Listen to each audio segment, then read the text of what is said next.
आज Doubtnut app download करें। Doubtnut पर अपने सभी गणित, रसायन विज्ञान, भौतिक विज्ञान और जीव विज्ञान के डाउट्स का करो सफाया। बस प्रश्न की फोटो खींचो, एक ही प्रश्न को क्रॉप करो और तुरंत वीडियो सोल्यूशन पाओ। अभी डाउनलोड करें। हेलो फ्रेंड, इस प्रश्न में दिया गया है कि 4R प्रतिरोध के एक तार को जो है 4 बराबर भागों में विभक्त किया जाता है। तत्पश्चात जो है प्रत्येक भाग की लंबाई को खींचकर जो है दोगुना कर दिया जाता है। यदि जो है इन चारों भागों को समांतर क्रम में संयोजित कर दिया जाए तो इन संयोजन का जो है तुल्य प्रतिरोध हमें जो है ज्ञात करना है। तथा यहाँ पे दिया गया है कि मान लीजिए कि तार को खींचने पर उसका घनत्व जो है अपरिवर्तित रहता है।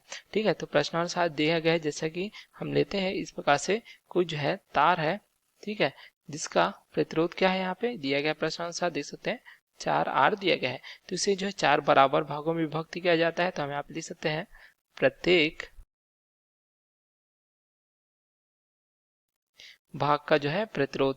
तो ये हमें क्या प्राप्त हो जाएगा, अगर इसे देख सकते हैं हम 4 बराबर भागों में 1, 2, 3 तथा 4 इस प्रकार से जो है विभाजित करते हैं तो 4R/4 के बराबर इस प्रकार से हमें प्राप्त हो जाता है। जो प्रत्येक भाग का प्रतिरोध R के बराबर प्राप्त होता है। तो हम इसे जो है इस प्रकार से प्रदर्शित कर सकते हैं। तो हमें एक जो है पहला भाग अगर प्राप्त होता है तो हम इसे इस प्रकार से प्रदर्शित करते हैं, जिसका प्रतिरोध क्या प्राप्त होगा, हमें इस प्रकार से R प्राप्त होगा। यदि हम इसकी लंबाई को L से प्रदर्शित करते हैं तथा इसके जो है अनुप्रस्थ काट का क्षेत्रफल A है तो इसका आयतन हमें क्या प्राप्त हो जाएगा, V बराबर क्या प्राप्त हो जाएगा, लंबाई गुणित क्षेत्रफल। इस प्रकार से हमें जो है आयतन V प्राप्त हो जाता है। ठीक है, अब इसका जो प्रतिरोध है तो इसके लिए हम क्या सूत्र लिखते हैं, ये हमें प्राप्त हो जाएगा रो L बटे जो है A के बराबर। इस प्रकार जो है एक भाग के लिए हमें प्राप्त हो जाता है प्रतिरोध का मान, इसके लिए सूत्र प्राप्त हो जाता है। अब देखिए इसे जो है हम जो है लंबाई को खींचकर दोगुना कर देते हैं। तो इस प्रकार से यदि हम प्रश्नानुसार इसकी लंबाई को खींचकर दोगुना करते हैं इस प्रकार से, तो अब इसकी लंबाई क्या हो जाती है, यदि हम जिसे L डैश से प्रदर्शित करते हैं तो इसका मान क्या हो जाएगा, 2L के बराबर होगा। अब इसका क्षेत्रफल हम जो है A डैश से प्रदर्शित करते हैं तो इसका आयतन जो है क्या होगा, V बराबर क्या हो जाएगा, ये प्राप्त होगा L डैश गुणित A डैश के बराबर। ठीक है, तो आयतन जी देख सकते हैं, यहाँ पे देख सकते हैं आयतन या जो घनत्व होता है या जो है अपरिवर्तित होता है।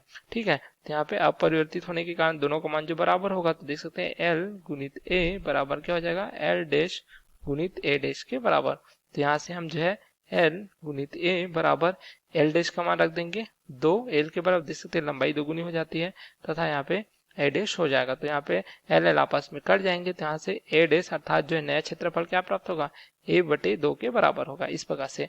अब देखिए यहाँ पे जो खींचा जाता है तो इसका एक प्रतिरोध भी परिवर्तित होगा इस प्रकार से। तो इस प्रतिरोध को हम जो है R डैश से प्रदर्शित करते हैं तो R डैश के लिए क्या सूत्र प्राप्त हो जाएगा, रो L डैश बटे A डैश के बराबर। चूंकि रो जो है पदार्थ की प्रकृति पर निर्भर करती है तो यह जो है परिवर्तित नहीं होती। ठीक है, उसी तार को खींचा गया है इसलिए यह परिवर्तित नहीं होगा। तो ये हो जाएगा रो L डैश का मान रख देंगे 2L बटे A डैश का मान क्या प्राप्त किया, देख सकते हैं A/2 के बराबर। यहाँ हम इसे लिख सकते हैं R डैश बराबर क्या हो जाएगा, रो ये हो जाएगा, इसे देखें तो हल करेंगे तो L बटे हो जाएगा A गुणित क्या हो जाएगा, देख सकते हैं 4 के बराबर। तो रो L/A का मान क्या है, देख सकते हैं यहाँ जो है R को प्रदर्शित करते तो यहाँ पे लिख सकते हैं 4R। इस प्रकार से जो है अगर जो है खींचकर लंबाई को दोगुना किया जाता है तो प्रत्येक तार का जो है प्रतिरोध क्या प्राप्त हो जाता है, हमें 4R के बराबर प्राप्त हो जाता है। तो इस देख सकते हैं इस यहाँ पे कितने जो है तार दिए गए हैं, 4 तार दिए गए हैं। तो इसे जो है किस संयोजन में जोड़ा गया है, समांतर क्रम में संयोजन में जोड़ा गया है। तो इनका तुल्य प्रतिरोध हमें ज्ञात करना है। तो हम इसे इस प्रकार से 4 तारों को जो है समांतर क्रम में संयोजित करते हैं, जहाँ पे प्रत्येक तार का अगर जो है लंबाई को खींचकर दोगुना किया जाता है तो इसका जो है प्रतिरोध 4R तथा 4R हमें इस प्रकार से प्राप्त होता है। तो यहाँ पे इनका तुल्य प्रतिरोध यदि हम दो बिंदु A तथा B के बीच देखते हैं तो इसमें जो है RAB को हम किस प्रकार से प्रदर्शित कर सकते हैं, देख सकते हैं इसके लिए सूत्र प्राप्त हो जाता है 4R/4 के बराबर इस प्रकार से देख सकते हैं।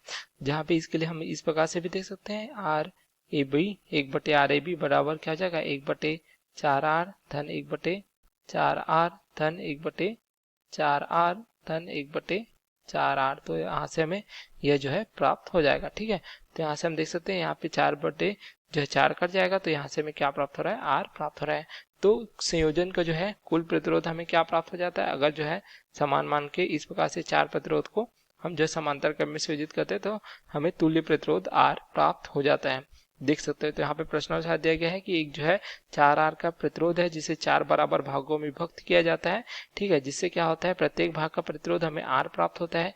अब इस R प्रतिरोध के तार को खींचकर लंबाई को दोगुना किया जाता है, तो लंबाई दोगुना करने से हम देख सकते हैं इसका प्रतिरोध जो है 4 गुना बढ़ जाता है, अर्थात प्रत्येक भाग का प्रतिरोध हमें 4R प्राप्त होता है। अब इसे जो है प्रत्येक 4R के प्रतिरोध को इसे समांतर क्रम में इस प्रकार से संयोजित किया जाता है, तो तुल्य प्रतिरोध हमें क्या प्राप्त हो जाता है, देख सकते हैं ये हमें प्राप्त हो जाता है R के बराबर। तो इसी का मान हमें इस प्रश्न में पूछा गया है।